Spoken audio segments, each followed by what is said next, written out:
James Webb Telescope, matagumpay na nakarating sa kalawakan.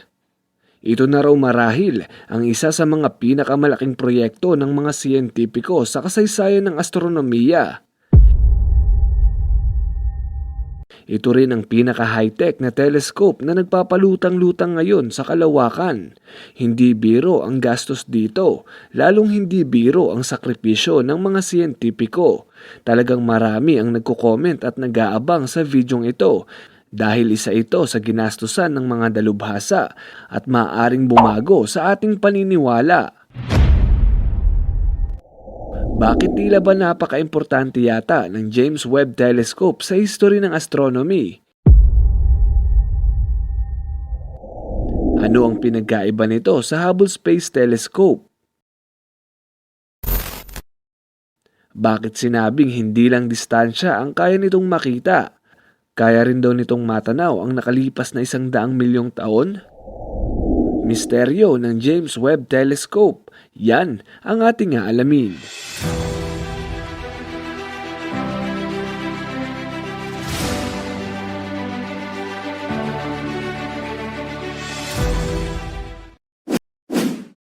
Mabalik tayo.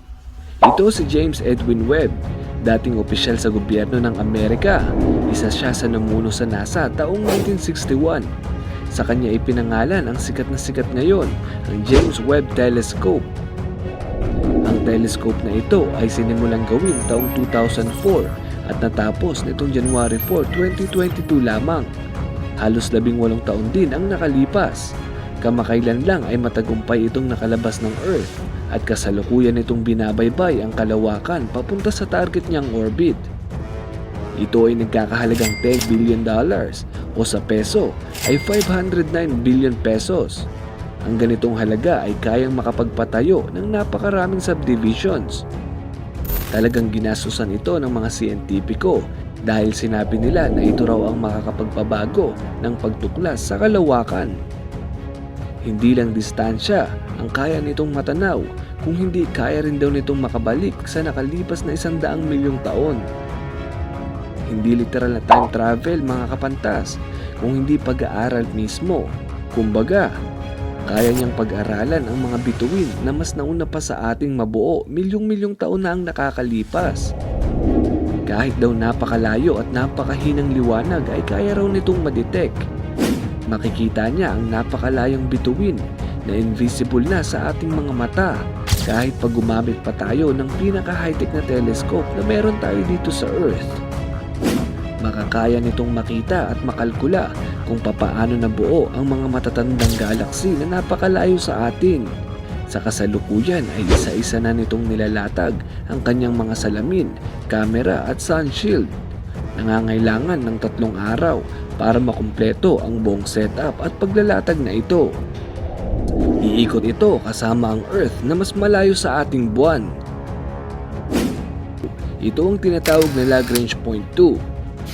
Ito raw ang pinaka-safe at pinaka-the best na pwesto para sa James Webb Telescope dahil makakatipid ito sa energy sa pamamagitan ng pagsabay nito sa ikot ng Earth. Kumbaga, ang ating gravity mismo ang magtatangay sa kanya sa mga dapat niyang puntahan. Ang pinakabago ngayon sa James Webb Telescope na talagang ikamamangha nyo ay ang kanyang sun shield. Ang sun shield na ito ay magpoprotekta sa kanya mula sa radiation na nagmumula sa araw. Kung wala nito, ay maaaring mag-overheat at masunog ang telescope at baka hindi na mapakinabangan pa. Mayroon itong 5 layer ng aluminum shield, nakasukat ng tennis court o halos kasukat ng mga basketball court dito sa Pilipinas. May ganito rin ang ibang mga spacecraft. Kung mapapansin nyo, halos lahat ay nababalutan na parang aluminum foil o mga silver reflector ang mga sasakyang ito. Ang tawag dito ay Kapton.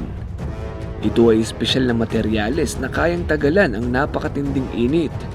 Dito sa space ay hindi biro ang sinag ng araw dahil hindi ito gaya ng sa Earth na mayroong atmosphere na handang magprotekta sa lahat ng oras. Napaka-importante ng mga Kapton na ito dahil kung wala nito ay maaaring masunog o matunaw ang mga bagay at gamit sa kalawakan.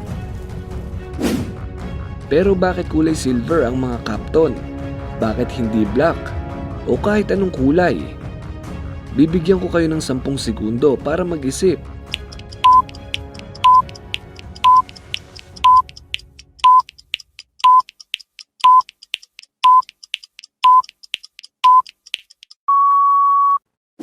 Ang tanging dahilan kung bakit silver ang kulay ng mga Kapton dahil ang kulay na ito ay ang pinakamainam na reflector. Ibig sabihin, bumabanda lamang ang liwanag na tumatama dito. Ito rin ang rason kung bakit hindi mabilis lumamig ang tubig na nasa loob ng inyong mga termos dahil silver o salamin ang loob ng mga ito. Ganito kasi yan mga kapantas, simplihan lang natin. Ang heat o lamig ay naitatransfer sa pamamagitan ng 3 bagay, ang conduction, convection, at radiation. Magpo-focus lang tayo sa radiation dahil ito lang ang related sa topic natin. Isa sa mga paraan para mai-transfer ang heat ay sa pamamagitan ng UV light o liwanag.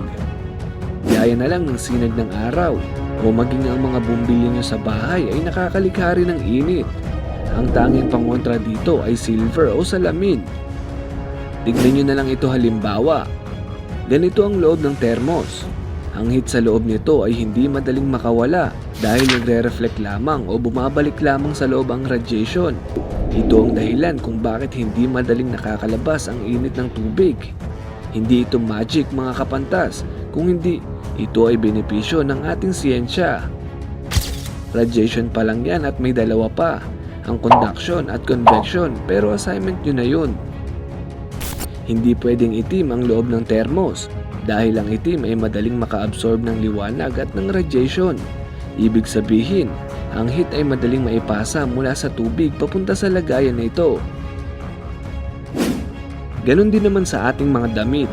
Kung ikaw ay magbabakasyon sa dagat at magpapaaraw, ay subukan mong light colors ang iyong suotin. Mas magiging komportable ka sa iyong bakasyon dahil hindi ito malakas maka-absorb ng init.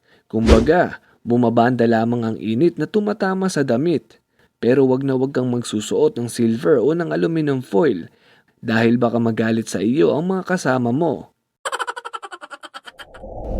Ang isa sa mga kakaibang bagay sa telescope na ito ay may sarili itong cooling system na gaya ng refrigerator sa ating mga bahay.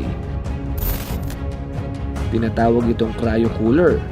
Ito ang nagme-maintain ng temperatura ng mismong makina nito. Talagang siguradong hindi mag-overheat ang telescope na ito. At bago tayo dumako sa pinaka-importanting bahagi nitong video, ay kumpara muna natin ang James Webb Telescope sa Hubble Space Telescope. Simulan natin sa kanilang sukat. Hindi hamak na mas malaki at mas magastos ang James Webb Telescope. Ang Hubble Space Telescope naman ay pinalipad sa kalawakan taong 1990. Mas matanda pa ito sa atin dahil halos 32 years na itong pinapakinabangan ng mga siyentipiko. Hindi gaya ng James Webb Telescope na talagang baby pa. Hi baby! Ang Hubble Space ay nakapwesto sa lower Earth orbit, samantalang ang James Webb ay nasa Lagrange Point 2. Ang Hubble Space ay 4 na beses nang nabisita ng mga siyentipiko para kumpunihin. Malabong mangyari ito sa James Webb dahil hindi ito ganun kadaling mapuntahan. Kaya siniguro ng mga siyentipiko na matibay at pulido ang bawat piyesa nito. Ang dalawang telescope na ito ay may iisang layunin lamang, ang pag-aralan ang mga galaksi at mga bituin sa kalawakan. Ngayon dumako tayo sa pinaka-importanting bahagi ng videong ito. Napakataas ng kakayahan ng James Webb Telescope. Ang posibilidad na makahanap ng sibilisasyon sa ibang planeta ay mas pinataas pa ng telescope na ito. Kaya nitong makadetect ng alien life dahil sa sobrang advance ng teknolohiya nito. Kaya nitong makalkula ng bahagya ang komposisyon, temperatura, maging ang klima ng napakalayong planeta. Kaya kung mayroon mang mahanap ang mga siyentipiko ay talagang malaki ang magiging pagbabago nito sa history ng astronomy. Malay nyo, mas advance pa ang teknolohiya ng mga nilalang na nakatira sa malayo. At hindi natin alam, matagal na pala nila tayong tinitignan. Kapag may napatunayan pa ang mga siyentipiko patungkol dito, ay asahan yung agad natin itong ipapalabas sa ating channel. Kaya siguraduhin nakasubscribe at nakaklik ang bell icon para lagi kang updated sa mga topic na gaya nito. Yun lamang po para sa video ito. Muli, ako si Mr. Pantas at sa channel na ito, libre ang matuto.